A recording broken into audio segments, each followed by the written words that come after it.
I wanna be your lawyer. I really understand you, baby. I wanna be your lover. I feel understand you, crazy. I wanna be your lover. I really understand you, baby. I wanna be your lover. I feel understand you, crazy. I'm loving how you look in my eyes, swinging them hips when you pass.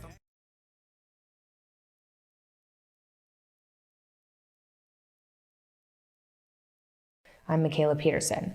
This episode was intense, to say the least. It's an opposing views on Islam.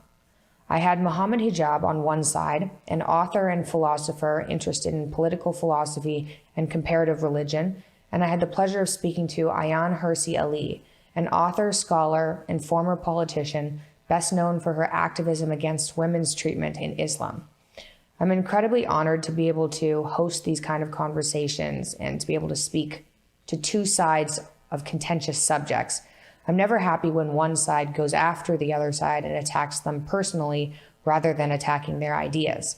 I left this opposing views kind of freaked out and fairly aggravated, to be honest, but I haven't edited anything because I think it's best to show what and how everyone said things, regardless of how uncomfortable it was. If you enjoy this content or learn something, please consider subscribing. Before we jump into a somewhat stressful podcast, this episode was brought to you by NordVPN.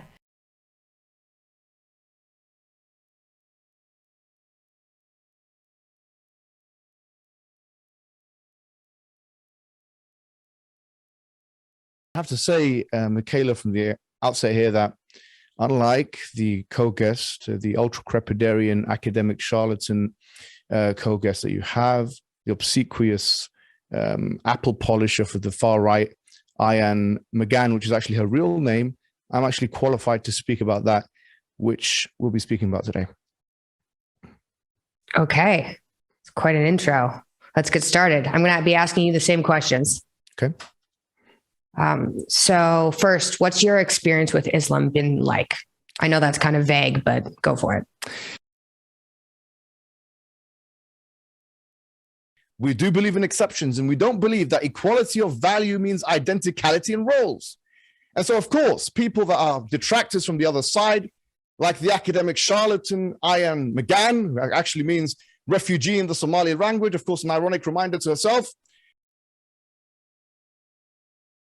Of course, I think I should add to this, in addition to all that was aforementioned, that Ayaan McGann herself was embroiled in the most embarrassing of public inquiries, if you can call that, whereby she herself was in a polygynous relationship. She was a mistress. She was a mistress to Niall Ferguson, her husband now. And she was doing so at the dismay of Sue Douglas, who is his ex-wife. And with the destabilizing effect, of course, the destabilizing effect to his family, to Lachlan Ferguson, to Phoenix Ferguson, the children of Niall Ferguson. So she attacks polygyny in her books, but she practices it in her daily life. And so this is a serious hypocrisy, not just in that which she does, Ayaan McGann, but in that which she states as well. One last thing I will say is McGann herself is blissfully ignorant. Ayaan Hirsi McGann, blissfully ignorant of the Islamic tradition, the underqualified, overconfident, ultra-crepidarian, academic charlatan, right-wing apple polisher, obsequious woman that she is, doesn't even know that, it doesn't even know the basics of the Islamic tradition. Mentioned. If you really want to know about women's rights in Islam, one has to go to the source. And this ultra-crepidarian academic charlatan, Ayaan, is just a failure who's been let in by the most unusual types of affirmative action program to the neoconservative circles because she has no academic acumen at all. Okay. So I'd like to just keep the rest of the conversation if we can try to attack the idea rather than the person. Otherwise, I'm never going to be able to have any guests on this show again for opposing views. Okay.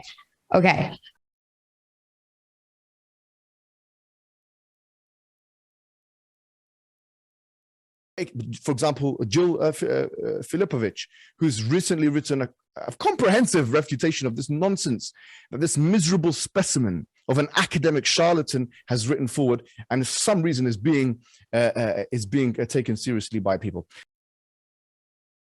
Subversion narrative that Ian McGann and others like her are attempting to put forward in order to acquiesce and to placate to their masters in the most servile and most embarrassing, degrading of ways, is something we've already seen in Europe with the Jewish problem that was so called in the 1930s. They referred to it as the Jewish problem.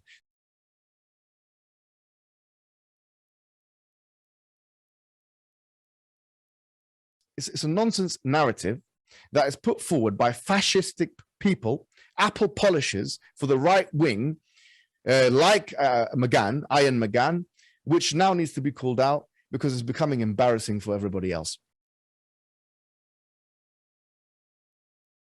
Now it's a challenge to people like the hate peddlers, like Ian McGann, the hate peddlers, the individuals who are miserable specimens of academic charlatans that they are, who lie about the religion of Islam, to challenge the references that I've just given. Yeah. Okay. What is it?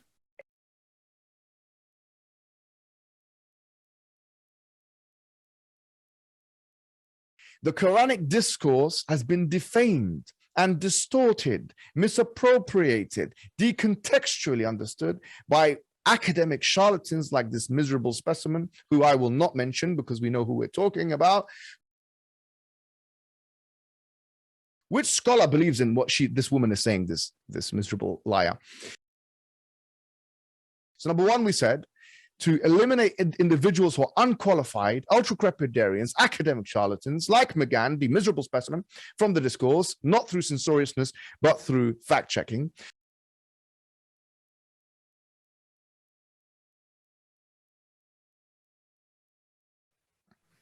Okay. That was quite an episode. Thank you.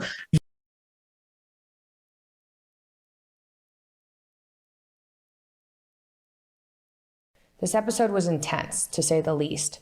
I'm never happy when one side goes after the other side and attacks them personally rather than attacking their ideas. I left this opposing views kind of freaked out and fairly aggravated, to be honest, but I haven't edited anything because I think it's best to show what and how everyone said things, regardless of how uncomfortable it was.